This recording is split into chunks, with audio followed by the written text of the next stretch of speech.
Welcome on board the USS Yorktown. I'm Kyle Smith for ESPNU Campus Connection. The 2012 Carrier Classic was supposed to happen tonight, but then Mother Nature got in the way. The 2012 Carrier Classic was supposed to feature the Ohio State Buckeyes and the Marquette Golden Eagles. Marquette had their shoot-around around 2 p.m. Eastern Time on Thursday. As you can see, the weather was fine without a cloud in the sky. However, on Friday night, it was a different story. Event organizer Mike Whalen explains what happened. When the court gets exposed to a lot of sunlight, it warms up, and then with the ocean or the bay flowing over it, we had condensation at the far end of the court, closest to the water. Even though the court had a lot of condensation, there was still a major effort to get the game started. Players, volunteers, and military personnel got on their hands and knees in a futile attempt to dry the court. I caught it with Marquette forward Jamil Wilson, who talked about his disappointment in not playing on the Carrier. I think it definitely bugs us as a team, me individually, all of us, because we prepare for stuff like this in the off season all the time. Pre-practice, individual workouts, boot camp, the sprints, all the stuff we do building up to this moment, the first game of the season, being here for the troops, the whole atmosphere, you'll never get something like this back. It's something you could tell people years from now, like I played on the ship in front of troops and things like that. So not being able to play, was a huge downer, but just being here and speaking to them not too long ago, talking to them about, their deployments and things like that is cool. So that kind of makes up for it, but I think as a unit, we still wanted to play. Jamil talked about how great an opportunity it would have been to play on the USS Yorktown, and even though the game didn't proceed, the Carrier still hosted interesting sights for fans.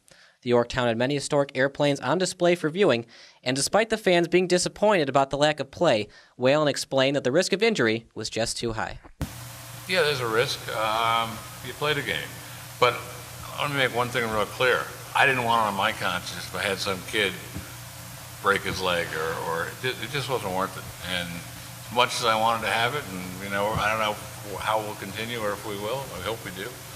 But in the final analysis, it'd be on me if I let it happen. So I wasn't going to let it happen.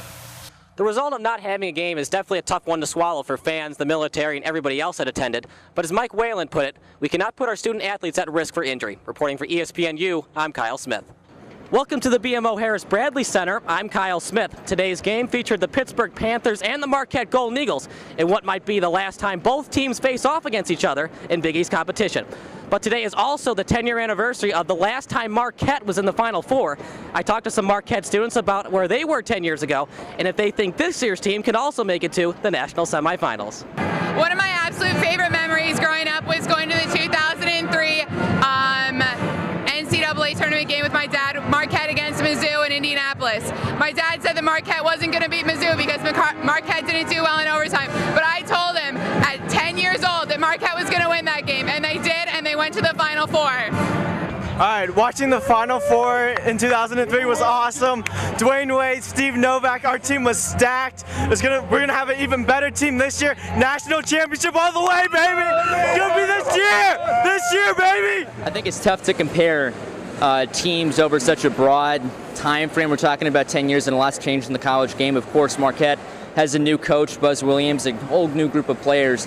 But I do see some similarities. I like the toughness that Marquette brings to the court, game in and game out like they did that year. They have a little bit of an underdog mentality at times, and that helps them, and that's what really fueled that team in 2003.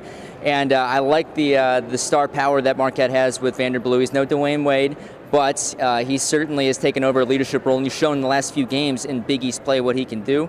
Combine that with the good inside presence and Devontae Gardner, Chris O'Toole, they provide similar output to say Robert Jackson, not quite to the same level, but I like the pieces Marquette has now. Are they going to make a 2003 Final Four run? I don't think it's very likely, but it's the team that come April, come the end of March, come early April, if they get hot at the right time, they're going to be there. Because Dwayne Wade and Steve Novak were both in Houston for the 2013 All-Star Game festivities, the Bradley Center could not have these former Marquette players on the court at halftime. Marquette fans weren't totally disappointed. The Bradley Center's Jumbotron showed clips of the 2003 Final Four run, which included Dwayne Wade's triple-double in the Elite Eight against Kentucky. And although it's highly unlikely that the 2013 Golden Eagles make it back to the Final Four, a convincing win against Pittsburgh is a nice starting point. For ESPNU Campus Connection, I'm Kyle Smith.